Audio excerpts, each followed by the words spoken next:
How's it going, MMA Monday viewers? Damien Bartonek here on behalf of Fox West Texas and the official host of MMA Monday, the only MMA show in San Angelo. I didn't like the original intro that I had for this episode. I stuttered a little bit, mumbled a little bit because I was really excited. I personally know Alexander myself. He's a great dude, and so it was really, really fun to have this conversation with him, especially after a big win against Jim Miller. But with that said, hope you all guys enjoy. And I was telling people, hey, Alex needs a victory, and I'm not going to lie, this is the perfect fight for him. Not because it's an easy fight, but because he's going to bring out everything Alex has. To you, do you agree with that, kind of looking back at the fight? Man, 1,000%. And that was a wise read on your part too, man. When we got done, I was so mad after that Quarantillo fight for just letting myself down because I had every opportunity to really seize that fight. And it was mental errors that essentially hindered me from getting the result I wanted. So I really had a big fire in my belly after that fight, and I really wanted to redeem that. You know, redemption was on my mind coming into this year, and I didn't want a long wait or a big turnover. I wanted to get right back into action, and short notice was great. The opponent was great for short notice too, because he's not a massive 55er. You know, it's not like fighting like a Moicano or Makhachev or someone at 55. He's a solid sized guy. He's a vet. He's got a great name. Also just happened to, you know, get his last victory over Cerrone, which is nice too. But he's on a big win streak, or 3 or 4 fight win streak, all finishes. And it made sense. It just made sense. And I wanted, man, I was telling my coaches, man, I wish I could just go into like a cellar and just like work it out. Like not tell anybody about it, just go in there, just go stack some fights, get my mojo, and then go back in the main light. And this opportunity just essentially met that threshold, you know, going into the Apex, getting a game vet, like you said, who really brought it out of me too. He wouldn't go away. I thought every single round there was an opportunity, or at least moments in every single round where I thought, this is where I'm going to wrap it up. I saw his eyes roll back, took the shot, and I was like, okay, let's start closing this fight out.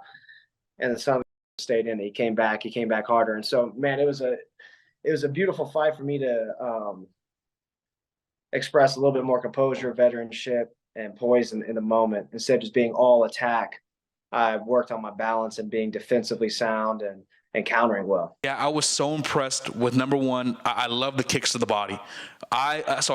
Before the last time we talked, back in like April of last year, I started kickboxing. Now I do jiu-jitsu, and man, I actually broke my toe throwing a teep kick. I'm not gonna lie to you, but yeah, bro. Yeah, but I was like, the kicks of the body they had a home all night. The elbows were nice. Everything was nice on the feet. But like you said, he would not go away. And it even got into the third round. I believe you said in the post fight, you were like, "Don't F this up," right? Because he took your back, right? I think for you, man, I know I'm not going to speak for you, but for my eyes, Alex, I can't think of a better way that fight could have went for you, man. Obviously, you got to finish. You could have knocked him out in the first round. But no, man, I honestly think, from my perspective, you needed a war. That's what I think. What do you think? It's like talking to somebody I grew up with or something, man. You saying these things, and it's wild to hear you say that, because it's like, you know, so my girlfriend said the same thing afterwards. My coaches said the same thing, where it's like, yeah, it's great to go in there and go get a quick W.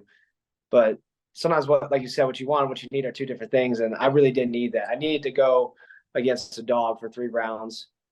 Even the back take at the end was just another moment to show the extent of our game, the spectrum of it, you know, going defensively back to offensively on the ground.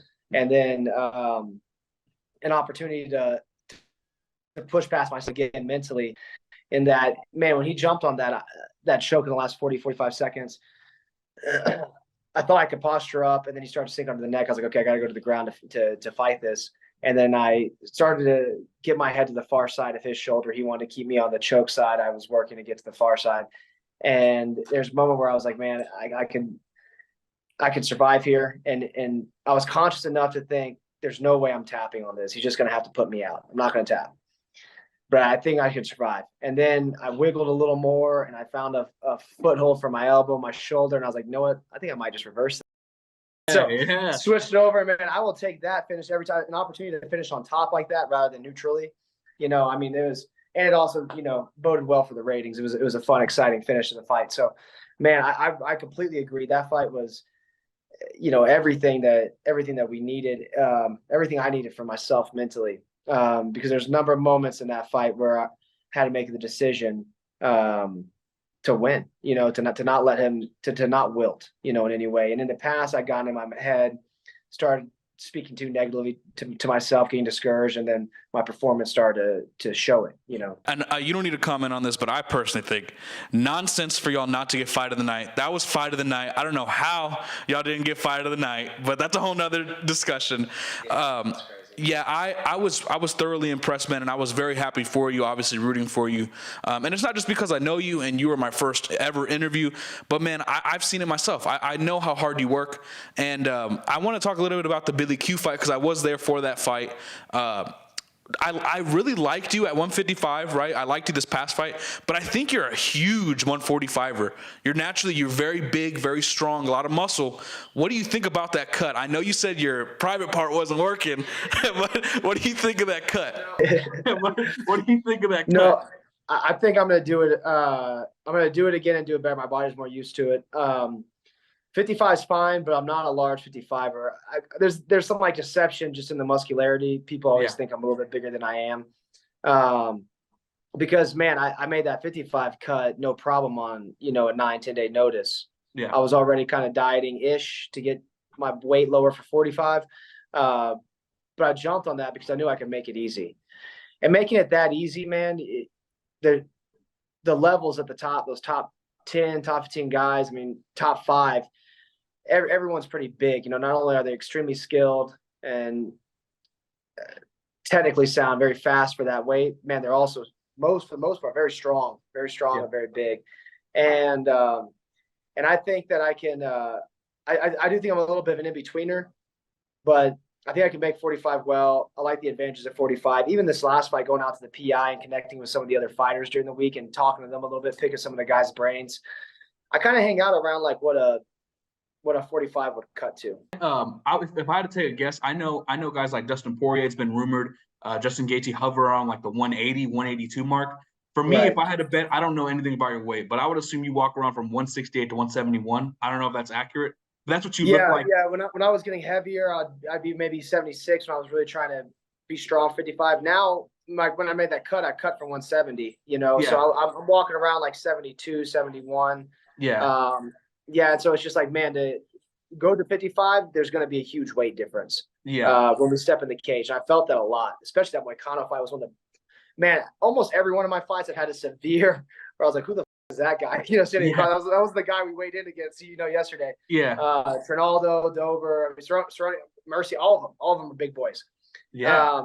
And so this 45 one, man, I just wasn't in a great headspace going into it because I knew all those things factually, but I had this delusion in my mind about, I don't know, maybe I was making the event too grandiose or something because I wasn't valuing, I guess, where I was at in it and even the size advantages I had, and so I do want to take advantage of that. I do want to find my role in the 45. I think I look too comfortable at 55 in the sense of my body's like, I look too full. I don't, it's too easy. And at 45 is a little bit stretch, but I think we'll just get used to it. So I do want to do 45. I want to do it justice too, man, because again, I'm so bitter about that fight. I could be bitter about any loss, but I'm really bitter about that one because so much went into that camp. So much work, so much preparation. The weight cut itself was so much preparation. And so I want to make that right. I really do. Yeah, and I only got 2 more for you. I have one quick one, kind of on the mentality aspect of it. For me, when I think of the word champion, the first guy that comes to my mind is Charles Oliveira. When I think of the word champion, do you take inspiration from his story, being that he did fall a couple of times, he stumbled, but he found his way to the top? Do you take inspiration from stories like that? Is that kind of what keeps you going? Because you've been through a lot throughout your career. Yeah, absolutely, man. He's a gold mine of inspiration. Him, guys like Bisping. Yep. But like an Oliveira who was at one point a 500 fighter, 50-50. And then to find his stride and excel, and just to do exceeding, he found his way to gold, to the highest high. So And he's the man, even after that loss. I mean, that dude's the man. So, yeah, I definitely pull, in those times, because the sport's known for the highest highs and lowest lows, right? So when you hit those lows, and as a veteran, you start to get more and more in the middle, where you don't let the highs be too high, the lows be too low. But it's a gift to have guys you could draw from like that, stories that have already been written. And I really expect to write my own like that. I have to. I mean, I put too much in. I've come too far, to not see it through. And I do intend to write a story similar to that. And I don't want to get ahead of myself in the sense of, what I'm gonna do next. But I did unlock something in that Miller fight, something I hadn't done before.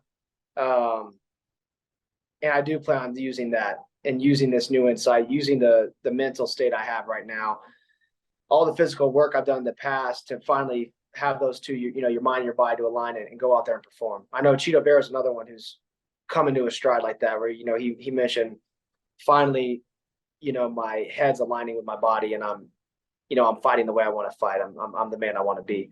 And I proved a lot to myself that last fight, and the fire I've got right now, the enthusiasm I've got right now to fight and to compete is nothing like I've had in the last year. So I'm really excited to have a great year this year. You want to write your own story, and you want to keep on going. The mental matching the physical. As someone who's a therapy advocate like myself, right? I've been through, for lack of a better word, right? And the fact that, we're both standing here today, it's awesome. It's a blessing. But now you use that going forward to, better yourself and reach those goals that you want. For you, man, I know you have a lot on your plate. You said you're a tweener between 45, 55. Going forward, I know, you don't want to get too far ahead of yourself, but now that you're here, how refreshing does it feel to know, like, okay, I'm finally where I need to be? Yeah. I want to be cautious saying that, because I do feel like mentally I have arrived at a state where I want to be. And obviously you got to continue to execute it over time to let you know that the spirit's still with you. It takes constant action to keep that boy alive, but it feels good. But that's what I mean too. Right now I'm in a really good state of, I'm not over enthralled with my, just that victory. I feel great about it. It's what I need to turn the corner. But I'm so hungry right now. I'm so excited to fight. I'm so excited to compete. I'm so excited to make this right. And I want it. And man, I believe it at a different level than I've believed it in the past. Like when I first came in the game, all I was, piss and vinegar, full belief. But I didn't have the experience or the understanding to really be where I wanted to be, and that's what was tested. And then my mind was tested for a long time, because I kept putting in the physical work, but so much doubt is shrouded on you whenever you have the adversity and the losses and everything that I've gone through the last couple of years. And to pull the trigger on a short notice, show up in a big way against a tough opponent, and really to be in this weight class that I'm like, I don't even care to be in. I want to be back at 45. I feel good. Even in that Quarantillo fight, I had more confidence in my physical self after that fight, than I did even prior to that. It was just the mental that was messing with me, and I feel like I hit that on the head. I was very direct and honest with myself and my coaches after that fight. And so I had something to prove, going to this next one and moving forward. Man, I'm not going to lie. It's been an honor to talk to you. I'm going to wrap this up right now. I want you to let all the fans know what you got coming up next. Not necessarily a fight announcement. I know y'all guys are really keeping that close to the vest. But anything you have that you want to let the fans know, man, feel free. Look forward to seeing everyone the weekend at UFC San Antonio. I don't know if I'll be able to compete. I'm recovering my left hand. Got some thumb fractures and things from the fight. So we'll see what the verdict is on that this week. But I'm looking forward to being around everyone in San Antonio in March. Ohana Academy Northeast is my gym there in San Antonio. If anyone wants to train martial arts, learn martial arts, man, pick it up there. It's an awesome place to be. And you can catch me at the Great 155 online. So